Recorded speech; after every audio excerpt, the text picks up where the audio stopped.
Argelia, 1958. El sol africano cae a plomo sobre una carretera polvorienta que serpentea entre las rocas del macizo montañoso de Aurès.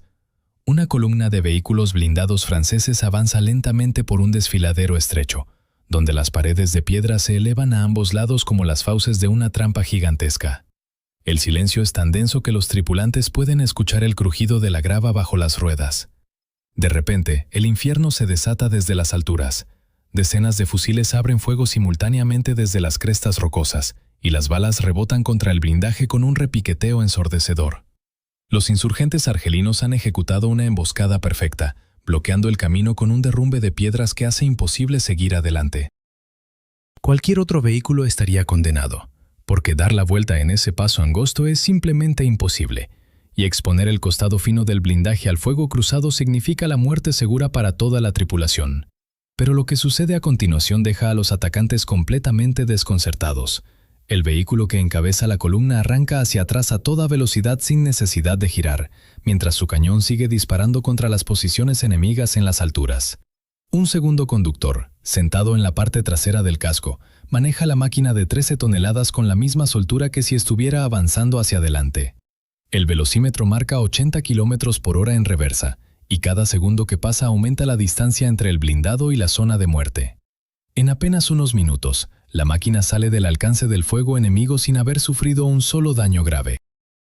Lo que acaba de salvar la vida de esa tripulación no es un tanque ni un transporte convencional, sino algo que ningún otro ejército del mundo había conseguido fabricar hasta ese momento. Se trata del Panhard IBR, un vehículo blindado de reconocimiento que los ingenieros franceses diseñaron desafiando absolutamente todas las reglas establecidas de la industria militar.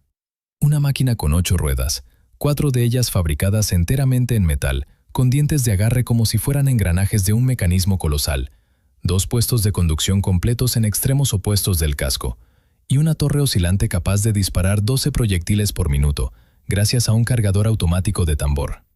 Esta es la historia de cómo una idea nacida en los años 30 sobrevivió a la ocupación nazi, resurgió de las cenizas de una Francia devastada por la guerra y terminó convirtiéndose en una de las máquinas blindadas más extraordinarias jamás construidas. Todo comenzó mucho antes de aquella emboscada en las montañas argelinas, en una época en la que Francia todavía controlaba un imperio colonial que se extendía por África, Asia y el Pacífico. Los generales franceses sabían perfectamente que mantener el dominio sobre territorios tan vastos y diversos exigía un tipo de vehículo militar completamente diferente a los tanques pesados que dominaban los campos de batalla europeos. Esos colosos de acero y orugas resultaban absolutamente inútiles en las colonias, porque se hundían en la arena del Sáhara, se recalentaban bajo el sol tropical hasta que sus motores dejaban de funcionar y consumían combustible a un ritmo tan voraz que las líneas de suministro se convertían en una pesadilla logística. Lo que necesitaban era algo rápido, resistente, capaz de recorrer cientos de kilómetros sin repostar y al mismo tiempo lo bastante potente como para aplastar cualquier resistencia armada. La empresa Panhard, una de las firmas automovilísticas más antiguas de toda Francia con una tradición que se remontaba al siglo XIX, aceptó el desafío de crear esa máquina imposible. Ya en la década de los 30, sus ingenieros habían desarrollado el blindado con cañón Panhard 178, un vehículo de 4 ruedas que demostró un rendimiento notable en las unidades coloniales desplegadas por el norte de África. Pero el ingeniero jefe Louis de Lagarde tenía en mente algo mucho más ambicioso que una simple mejora sobre lo existente. En su cabeza ya había tomado forma el concepto de una máquina revolucionaria que debía superar todo lo conocido en el mundo del blindaje sobre ruedas. Para 1940, el equipo de Lagarde había conseguido construir un prototipo funcional bajo la designación Panhard 201. Aquella máquina dejaba boquiabiertos incluso a los especialistas militares más experimentados que la veían por primera vez. Montaba 8 ruedas distribuidas en 4 ejes, pero las 2 parejas centrales no llevaban neumáticos convencionales de caucho, sino discos enteramente metálicos con poderosos dientes de tracción repartidos por toda su circunferencia. Disponía de 2 puestos de conducción completos, uno en la proa y otro en la popa, lo que permitía al vehículo desplazarse con la misma eficacia en ambas direcciones sin perder un solo segundo en maniobras de giro. El casco presentaba una forma simétrica tan perfecta que resultaba casi imposible distinguir la parte delantera de la trasera a simple vista. El 1 de mayo de 1940, el Ministerio de Defensa francés firmó un contrato para la fabricación de 600 unidades de este blindado. El futuro del proyecto parecía absolutamente brillante, y los ingenieros de Panhard celebraron lo que consideraban el mayor logro de sus carreras. Sin embargo, apenas 6 semanas después de aquella firma, las divisiones blindadas alemanas atravesaron las defensas francesas como un cuchillo caliente a través de la mantequilla, y el país entero se hundió en el caos de la derrota más humillante de su historia moderna. El único prototipo construido fue evacuado a toda prisa hacia Marruecos, lo más lejos posible del ejército invasor que avanzaba sin encontrar resistencia. A partir de ese momento, el rastro de la máquina se pierde por completo. Según una versión, el blindado fue destruido deliberadamente para evitar que cayera en manos del enemigo. Según otra, simplemente desapareció en el desorden total de aquellos días de pánico y derrota, abandonado y olvidado en algún lugar remoto del norte de África. Pero aunque el prototipo se esfumó como un fantasma, las ideas que Louis de Lagarde había vertido en su diseño no murieron con él. Durante los 4 largos años de la ocupación alemana, mientras Francia vivía bajo la bota nazi, de Lagarde siguió trabajando en secreto sobre los planos de su creación, corrigiendo los defectos que las pruebas habían revelado y añadiendo mejoras que debían hacer de la siguiente versión una máquina verdaderamente formidable. Alargó el casco para ganar espacio interior, ensanchó la estructura para mejorar la estabilidad y rediseñó las secciones delantera y trasera para que fueran completamente idénticas entre sí, lo que además de reforzar la simetría táctica abarataría enormemente los costes de producción al reducir el número de piezas diferentes necesarias. Cuando en 1945 Francia por fin recuperó su libertad, el país se encontraba en ruinas desde todos los puntos de vista imaginables. La industria estaba destrozada, la economía agotada hasta los huesos, y el ejército necesitaba una reconstrucción total desde los cimientos. Parecía el peor momento posible para lanzar un proyecto militar ambicioso, pero los mandos del Estado Mayor miraban hacia el futuro con una preocupación que no les permitía esperar. El imperio colonial francés se resquebrajaba por todas partes al mismo tiempo. En Indochina ya había estallado una guerra sangrienta contra los guerrilleros del Viet Minh, y en África el descontento popular crecía como una marea imparable que amenazaba con arrasar las últimas posesiones de ultramar. Francia necesitaba desesperadamente vehículos capaces de mantener el control sobre lo que todavía pudiera salvarse de aquel derrumbe imperial, y los necesitaba cuanto antes. En septiembre de 1949, los talleres de Panhard en París retomaron oficialmente los trabajos sobre el nuevo blindado de reconocimiento, que recibió la designación EBR, siglas que en francés significaban Vehículo Blindado de Reconocimiento. Los ingenieros partieron de los bocetos que de Lagarde había perfeccionado durante la ocupación, pero no se limitaron a copiar el diseño anterior, porque en los años transcurridos habían aparecido nuevas tecnologías, nuevos materiales y, sobre todo, se había acumulado una enorme experiencia de combate real que debía incorporarse al proyecto. El primer gran problema que tuvieron que resolver fue dónde colocar el motor.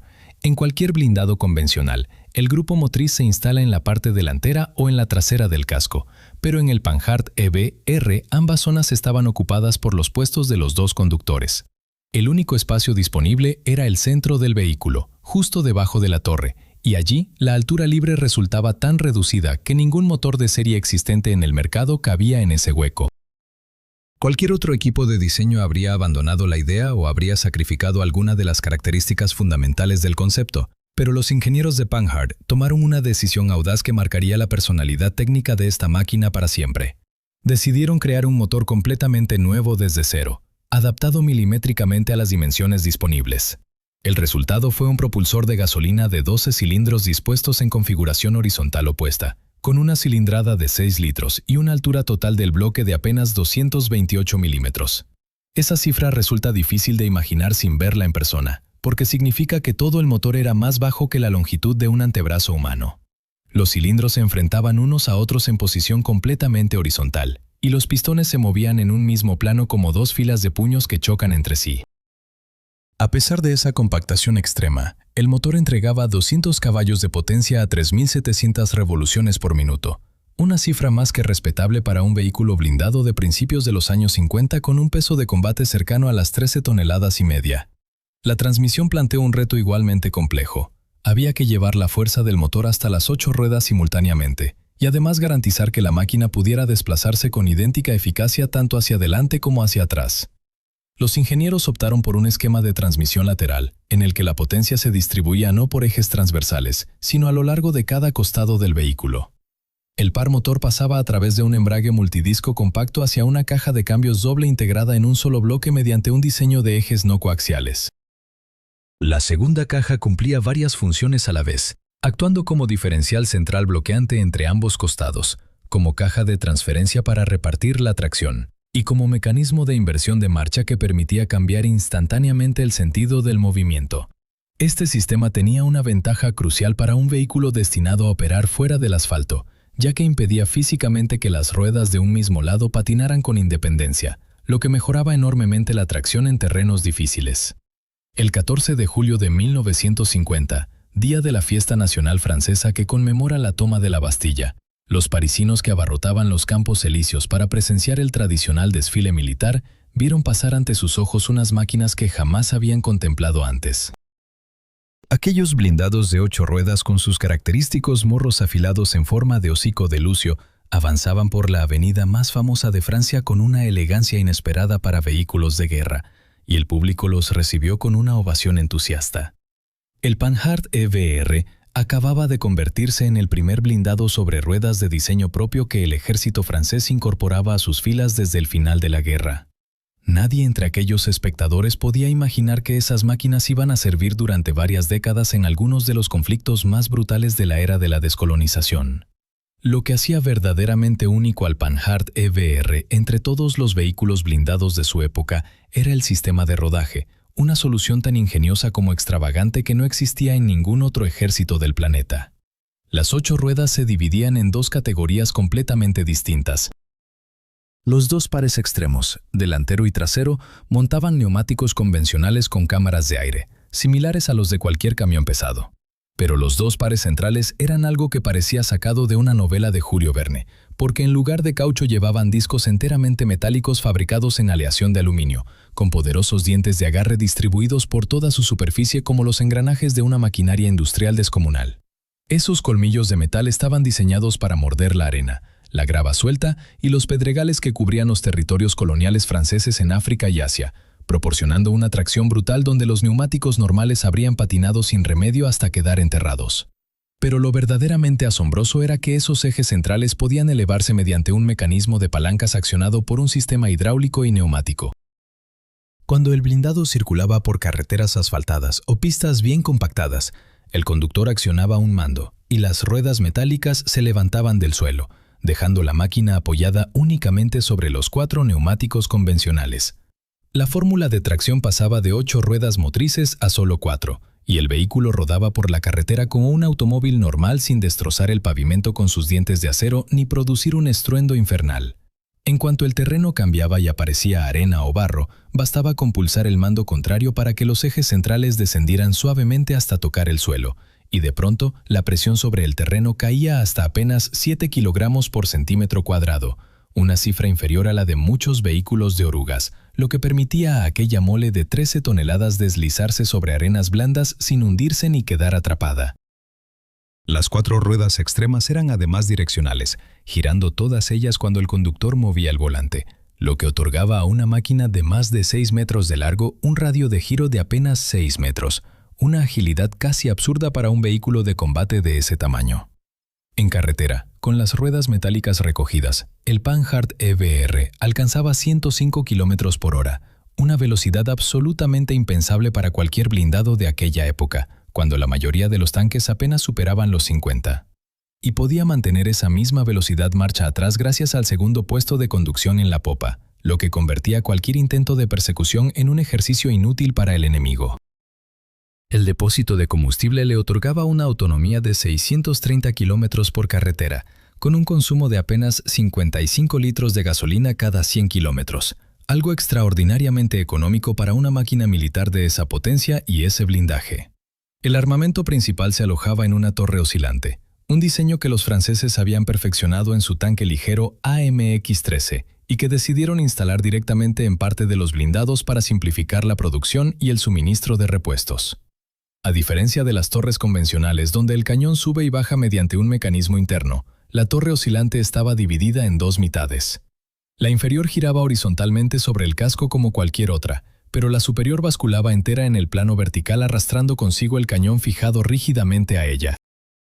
En la versión denominada Tipo 10, la torre montaba un cañón de 75 milímetros alimentado por un cargador automático de tambor con 2 revólveres de 6 proyectiles cada uno, capaz de disparar 12 veces por minuto sin intervención humana. Esa cadencia de fuego resultaba devastadora, pero ocultaba un defecto potencialmente mortal que podía dejar al blindado completamente indefenso en pleno combate. Cuando los 12 proyectiles de ambos tambores se agotaban, era físicamente imposible recargarlos desde el interior del vehículo.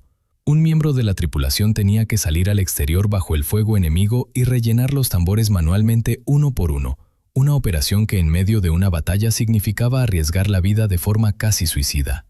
El Estado Mayor francés nunca se engañó respecto a las limitaciones del Panhard EBR en un enfrentamiento convencional contra un ejército moderno.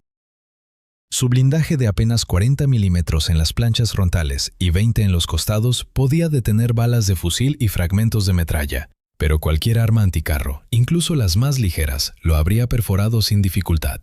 La torre oscilante con su cargador automático de tambor era un prodigio mecánico, pero su complejidad la convertía en una pesadilla para el mantenimiento intensivo que exige un combate prolongado contra blindados enemigos. Además, si el motor sufría una avería grave, repararlo significaba desmontar primero la torre entera con todo su armamento, una operación que requería grúas especiales y varias horas de trabajo en condiciones ideales, algo impensable bajo el fuego enemigo.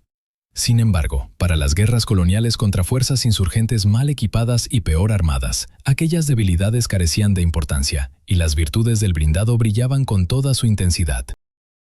La Guerra de Independencia de Argelia, que estalló en noviembre de 1954 y se prolongó durante 8 años de violencia despiadada, se convirtió en el escenario perfecto para demostrar de qué era capaz esta máquina. Los guerrilleros del Frente de Liberación Nacional argelino habían adoptado una estrategia de desgaste basada en emboscadas relámpago, colocación masiva de minas en las carreteras, sabotajes contra infraestructuras y una capacidad asombrosa para disolverse entre la población civil antes de que las fuerzas francesas pudieran organizar una respuesta. Lo que les faltaba en armamento pesado y formación militar profesional lo compensaban con un conocimiento íntimo del terreno, una red de informadores extendida por todo el país y una determinación que no cedía ante ninguna represalia.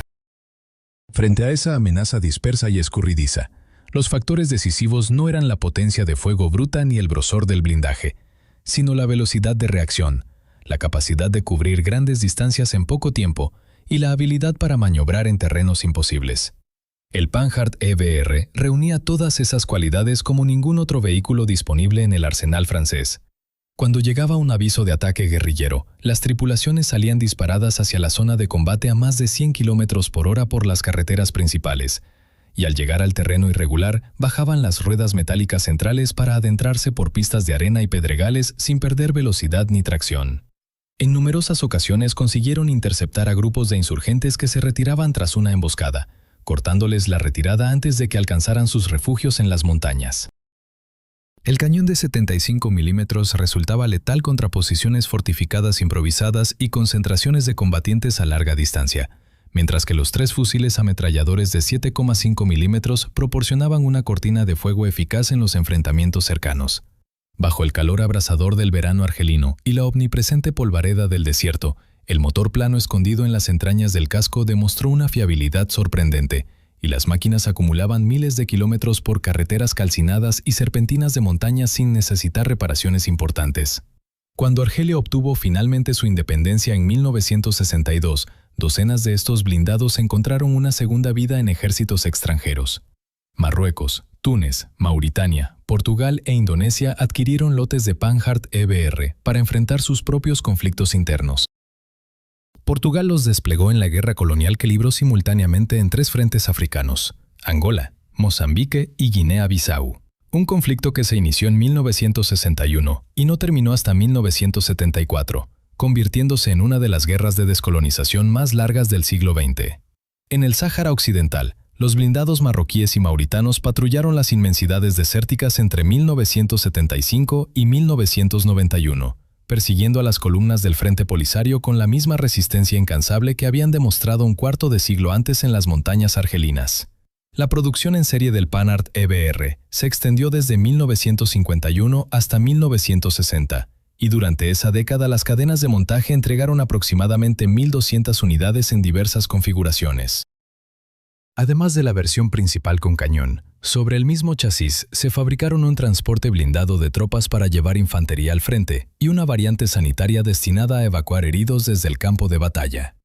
La mayoría de los blindados de combate salieron de fábrica equipados con la torre tipo 11, más sencilla y sin cargador automático, en la que el cañón era servido manualmente por un cargador que sustituía al tirador en la dotación de 4 tripulantes. Se construyeron 836 unidades con esta torre frente a solo 279 con la tipo 10 y su sofisticado sistema de tambor, lo que demuestra que los mandos militares prefirieron la fiabilidad del método tradicional al riesgo de aquella recarga exterior que podía costar vidas. En 1963, una parte significativa de la flota recibió una modernización que incluyó la instalación de un nuevo cañón de 90 milímetros con características balísticas superiores, y las máquinas actualizadas pasaron a denominarse EBR-90. El precio de montar esa pieza más potente fue la reducción del número de proyectiles transportados, que bajó de 56 a 44, pero a cambio el arsenal incorporó munición de carga hueca con aletas estabilizadoras capaz de perforar 320 milímetros de acero blindado, lo suficiente para destruir prácticamente cualquier tanque de la época con un solo impacto bien colocado. En las filas del ejército francés, el Panhard EBR siguió operativo hasta mediados de la década de los 80, cuando fue sustituido progresivamente por vehículos de nueva generación. 3 décadas de servicio activo para un blindado diseñado originalmente como solución provisional para las guerras coloniales constituyen un testimonio elocuente de lo acertado que resultó aquel concepto que tantos expertos habían considerado una locura impracticable.